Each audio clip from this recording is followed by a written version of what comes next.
What's up everybody, this is Danny, and this is the video that you've been waiting for. If you're on the market for a phone right now, these are the two hottest Android phones available, the LG G6 and the Samsung Galaxy S8.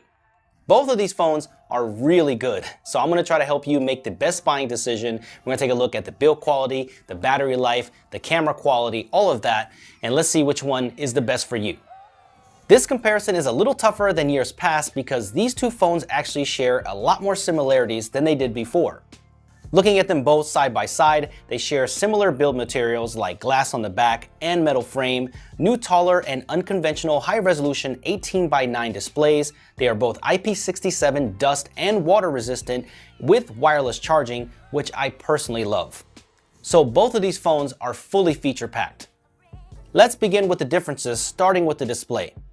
They both have Quad HD Plus resolutions, but the LG G6 is a 5.7-inch LCD, while the Galaxy S8 has a slightly larger 5.8 Super AMOLED display.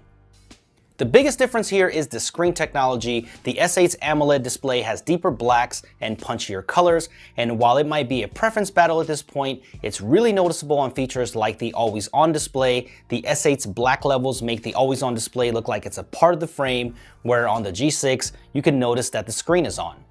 This matters because the always-on display eats up the battery life on the G6 significantly, so you might want to turn it off to get better battery life, while on the S8, it has very minimal impact on the battery life. The G6 display looks fantastic though, and you won't be disappointed. They both have very small bezels, they both look like phones from the future, but I have to give the win to the Galaxy S8 for the display, for Samsung's displays have always been the best in the business, and the S8 is no exception. The S8 is curved all around, so I personally think it feels better in the hand, while the G6 is a bit thicker and rougher feeling with its non-curved display, so you're going to have to try it out for yourself to make a decision. They both feature support for HDR content, which is very nice, but the G6 has both support for HDR10 and Dolby Vision, so if you want that latest and greatest support in HDR, you might want to go for the G6. I did notice after using these for a week that the S8's display is brighter in direct sunlight, so if that's important to you, keep that in mind. They both have fingerprint scanners, but I much prefer the location of the G6's fingerprint scanner below the camera. It's easier to locate, and the S8 sensor is right next to the camera, so until you get used to it, you will be touching the camera lens. And if you're left-handed, not as much, but if you're right-handed like me, you might be cleaning that camera lens before you take pictures. Both of these can get pretty slippery because both are fingerprint magnets, but a skin can fix that real quick. These are made by Dbrand, you know the drill, link is in the description. They both have NFC for mobile payments through Android Pay, but Samsung Pay still to me is better because you can use it anywhere. It uses MST, the same technology that's in your debit card or credit card, so you're pretty much good anywhere. The performance of these phones are both great. They both run Android 7.0, so you get all the great features with their respective skins on top. Now you will have to pick which skin interface that you like best, but if you're like me, then you're probably going to want to pick a theme or stick another launcher on it, and that's the beauty of Android. I actually prefer Samsung software this time with the Material Dark theme on it, but I don't think LG software is a deal breaker by any means if you use another launcher. I am not the biggest fan of LG software skin and how it looks. Both phones have tons of software features like blue light filters for nighttime, perfect multitasking for this new aspect ratio, but I think the G6 does a better job with taking advantage of that extra screen real estate with little things like the camera app where you can see your gallery right there, easy to review, and you can just start snapping again, but Samsung also has some neat tricks for multitasking. The S8 does take things to the next level though with the built-in iris scanner. You may not use this if you're not a fan of it, but it scans your eyes to give you a hands-free way of securing your phone and unlocking. It works really well, and it is for sure a way around that terrible fingerprint scanner location.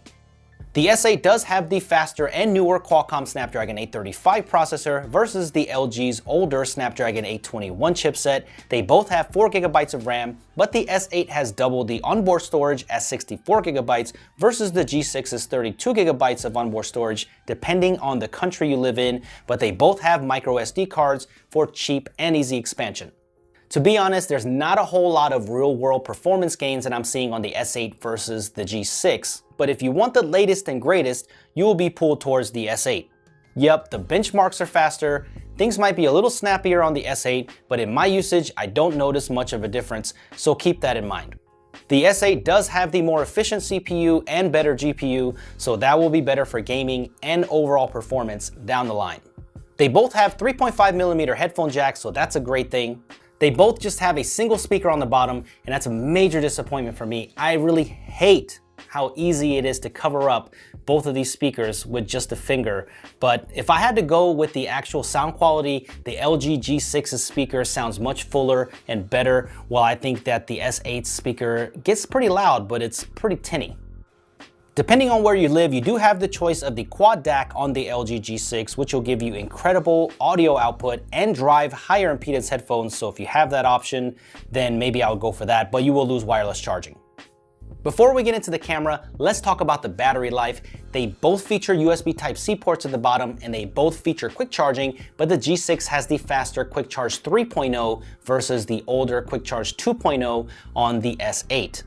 So you'll get slightly faster charging speeds with the G6, and as mentioned before, they do both have fast wireless charging on board, so you can top up without cords. But overall, I thought the G6 had better battery life overall.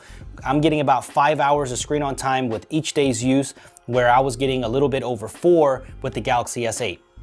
That's expected because the G6's battery is slightly larger at 3,300 mAh versus the S8's 3,000 mAh. Your experience might be different. The always-on display tends to eat up the battery life pretty hard on the G6, so I don't use it, and that's probably why I'm getting better battery life. But if you use the always-on display a lot, then it could be a wash for both these phones, getting about the same battery life. But both of these phones don't have the best battery life, but most people should be able to make it through a full day. They both have battery saving features, but the S8 has an option where you can keep the display on 1080p for better battery life. But on both of these phones, I've been keeping full resolution on with about 50% brightness, and those are the battery stats that I'm getting with those settings. Let's get into what you've been waiting for, the cameras. Both of these cameras are fantastic, but the G6 does have this unique dual camera setup with a separate 13 megapixel wide angle lens that can be important if you want some extra flexibility. There are a lot of times where I can't get everything into the shot, and I'll either have to back up like crazy to get it to fit, or just settle with the shot that I was able to get. But on the G6, it's incredible for situations like this where you can get so much in the frame. The downside is you do get some GoPro-like distortion on some of the shots, but if you don't want that, you can just switch back to the regular 13 megapixel primary camera, and I do feel like this gives a new perspective on your photos. You do have to be careful in lower light conditions since the wide-angle lens has a different f2.4 aperture, but overall, such a useful dual camera setup.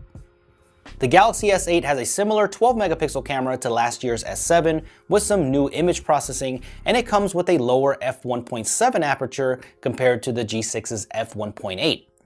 If you care about taking selfies, they both have decent front-facing cameras, but I think the S8's new 8 megapixel sensor does a better job overall.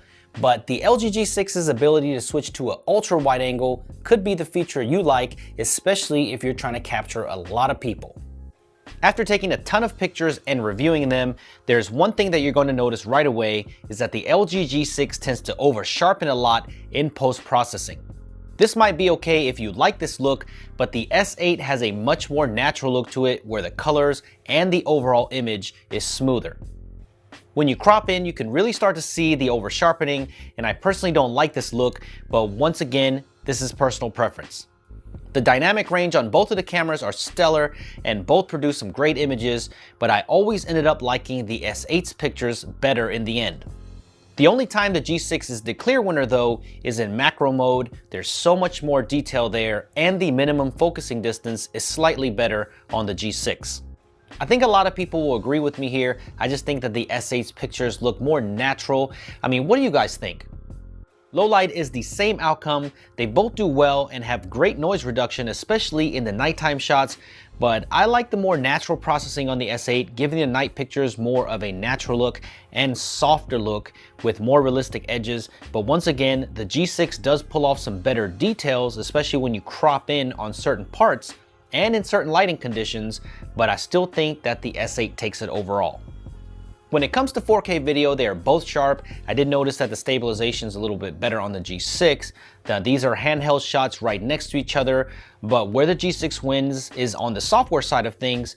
Now, on the photo side, they do both have full manual controls to tweak shutter speed, ISO, focus, and a lot more. But on the video side, the Galaxy S8 is limited to just a few things, where on the G6's side, you have absolute control over everything here, including bitrate, audio options, and even changing your frame rate.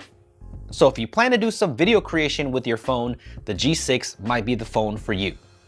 Let me know in the comment section below if you want me to do a separate, more detailed comparison between these two cameras. So what do you guys think? Which one would you pick and why? Let me know in the comment section below. If you care about my opinion, I would personally pick the S8. I think between the both of them, they're beautiful, but the S8 has the better design, more comfortable in the hand. It has the new 835 processor, so I guess it's more future-proof. I think the camera actually takes more natural looking pictures and they have better outcomes overall. And if you care, there's 5G support on the S8. But you do have to take price into consideration because at least in the US, the LG G6 can be up to $100 cheaper on certain carriers, and they both perform very similar and they're both great phones. So if you're looking to be a little bit on the budget, then the G6 might be the one for you. You really can't go wrong with either of these phones. They're both great. So let me know which one you like in the comment section below. If you enjoyed this, make sure you give this a thumbs up and subscribe to the channel for a lot more comparisons. And I will see you guys in the next one.